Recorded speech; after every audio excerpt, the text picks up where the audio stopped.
Good afternoon, I am Mr. Rich. Thank you for joining me for this video. We are looking here and starting the topic on improper integrals. For many students this is a confusing topic, but I promise you I will try to make this painless and as simplified as possible, and we will do this over a number of videos in a simplified piece by piece manner so we eliminate the confusions as they arise. When we're talking about improper integrals, it is very important to take a pause and remember that everything we've talked about to this point have been proper integrals, where you had a good interval, lower limit, upper limit, finite numbers, good solid quantifiable numbers over a continuous interval. At any point you're looking at this area below the curve, you're always dealing with a proper integral, because at the end of this integration process you got an area below the curve and it was a good finite simple to understand number.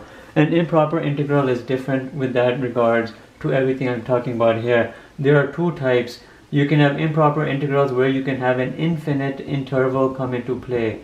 Infinite interval.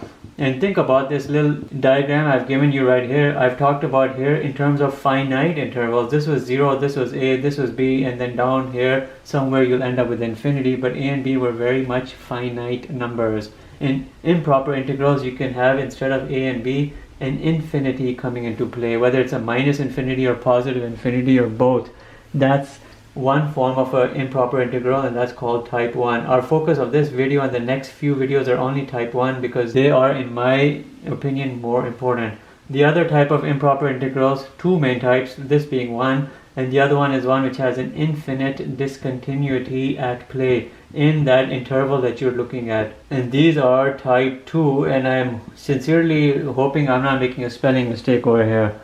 What is an example of an infinite discontinuity? And this is all that I'll talk about because our focus of this video is infinite interval, type 1, introduction only. Consider this case right over here. You have a function which looks like this, and you know it's gonna go up here towards infinity, positive infinity. But your interval is from 0 up to some finite number right over here, like a, or it could be 0 to infinity. But somewhere in this area you have a jump discontinuity. Think about it. This curve, which looks kind of like a hyperbola, will never touch the y-axis. It never reaches 0. 0 is not in the domain because your domain here will be, for this representation, 0 comma a. And a is included but 0 is not. This right here will have an infinite discontinuity, and this is a type 2 integral. And that's all I want to talk about in this video, because again our focus is the type 1. Type 1, and that's the focus here. Two quick representations. How about this? We're looking at something which looks like this. Again, let's use this type of function. We're looking at from 1 going all the way up to infinity, and you're trying to calculate the area of this curve. And you know this shading will extend towards infinity. How will the area play out in that case? Who knows? It could be an area which you can calculate. It could be an area which you cannot calculate because it may have an infinite area. And consider this other option right over here where, and these are not the only options, I'm just diagrammatically showing you two options. You have something like this, and you're coming over from minus infinity and ending at some value a, and you're looking at all of this area right over here. And again, what will the area be in this instance, especially when you're coming all the way from minus infinity? You're technically shading the area under the curve all the way from minus infinity and there up to a finite number. Or you can have an instance where you're going, for whatever function it is, right? Whatever function, you're going from minus infinity up to positive infinity, and you're looking at the area under all of that. These are like examples of type 1 improper integrals because you have an infinite interval at play. When you set these integrals up, you can see you'll have 1 up to infinity, f of x dx, right? Here you'll have an integral which will be minus infinity up to a, whatever it might be, f of x dx. Here you'll have an integral which will be minus infinity to infinity, f of x dx, and nothing over here is drawn accurately to represent something true. It's just all hypothetical, but this right here is improper integrals. The best way to understand improper type 1 integrals in terms of an introduction is for me to present you two examples for each scenario that can play out. Consider this as one scenario right over here. F of x is equal to 1 over x. We're looking at a graph of this hyperbola, and only one side from 1 up to infinity. We're looking at all of this area under the curve, and I'm not going to keep drawing it. When we look at the area of this from 1 to infinity, what do you think will play out? Well, let's find out. We're looking here from 1 to infinity. we have 1 over x dx. This right here is a classic case of an improper integral type 1 because you have an infinite interval at play. 1 over x is in terms of an antiderivative natural log x. You're looking at it from infinity up to 1. You do the upper and the lower limit and you do the difference of the two and you get natural log infinity minus natural log of 1. Natural log of 1 is 0. You end up getting natural log of infinity, which gives you in terms of an area a value of infinity, but we know infinity is not a true value. When you get some issue like this with regards to a type 1 improper integral, there are two terms we need to talk about. One is the case of divergence, and the other one is more of a phrase than a term, and it's nothing unfamiliar to you. This right here might be an unfamiliar term. It's divergence. Divergence means we did not arrive here at a clear and finite value in terms of our area under the curve. Therefore, in all reality, this integral right here cannot be evaluated. The other phrase we need to understand is the limit does not exist, is what you would also be in terms of this example stating that the limit does not exist. But look, I've not even talked about limits here at all, but I will in the next video. Remember, we're doing a simplified introduction only. When you're seeing a case such as this, these are the two things you should be thinking about. One is this and one is this. We'll talk more about it later in another video. Here I'm only introducing you. Similar to this, let's look at another case of a function which will have a very similar outcome, and let it be 1 over x to the 1 over 3. And it could very well have a graph similar to this, except it might be shifted a little bit here towards the left. I won't draw it out, but we'll be looking at it again from 1 to infinity. You would do the definite integral procedure for this from 1 to infinity. 1 over x to the 1 over 3 is no different than you saying x to the minus 1 over 3. When you do the antiderivative of this, you'll get x to the 2 over 3 over 2 over 3. Remember, n plus 1 divided by n plus 1, you have infinity here on the top and you have 1 over here. And what happens when you do this? The 2 over 3 becomes 3 over 2 and you're doing x to the 2 over 3 infinity to 1. And what do we get? 3 over 2 and then infinity to the power of 2 over 3. We don't need to write 2 over 3 over here because it's meaningless. Minus 1 to the power of 2 over 3.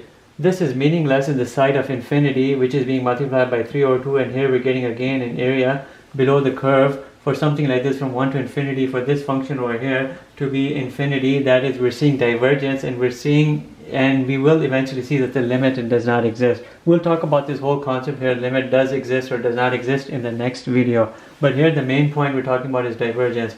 There are functions out there which are improper integrals, which have infinite intervals, as you're seeing infinite interval for which you cannot do an area determination, and they're divergent, or you say they're undergoing divergence. It's because of this case.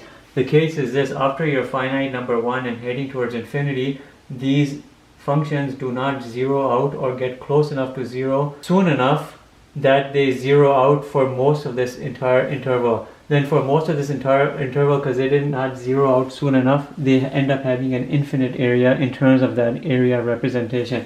These are the types of curves which just did not zero out soon enough, and you end up having these type of values which are not acceptable values, so we use the word divergent.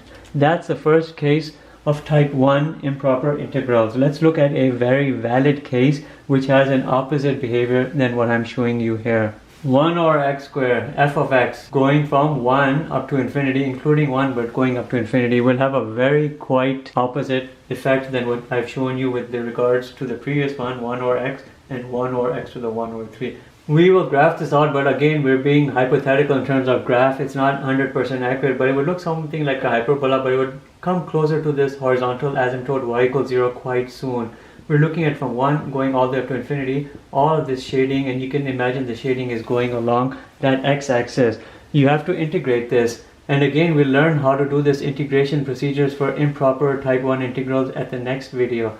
We're going from 1 to infinity, and in that integration procedure we'll be bringing in the limits that I was talking about or alluding to. We're looking here at 1 over x squared dx, which is the same thing as you're looking at from infinity to 1, x to the minus 2 dx. And you know polynomial integration, this will become x to the minus 1 over minus 1, right? N plus 1 divided by n plus 1, infinity to 1.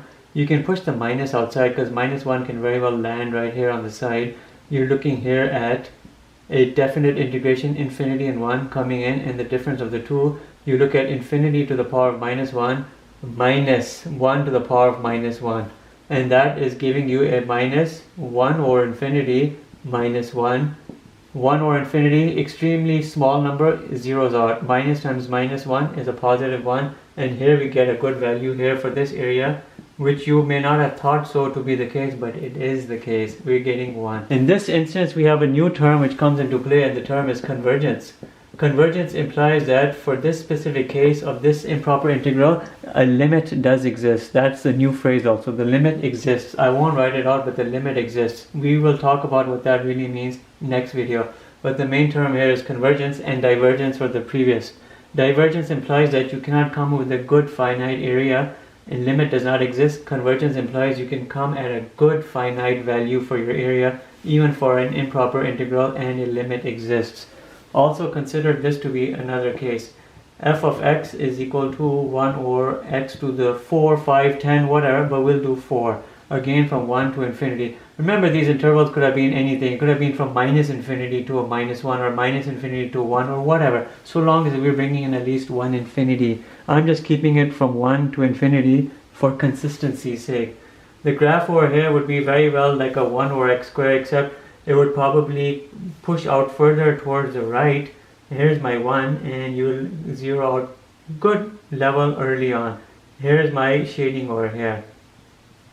Here's my 1.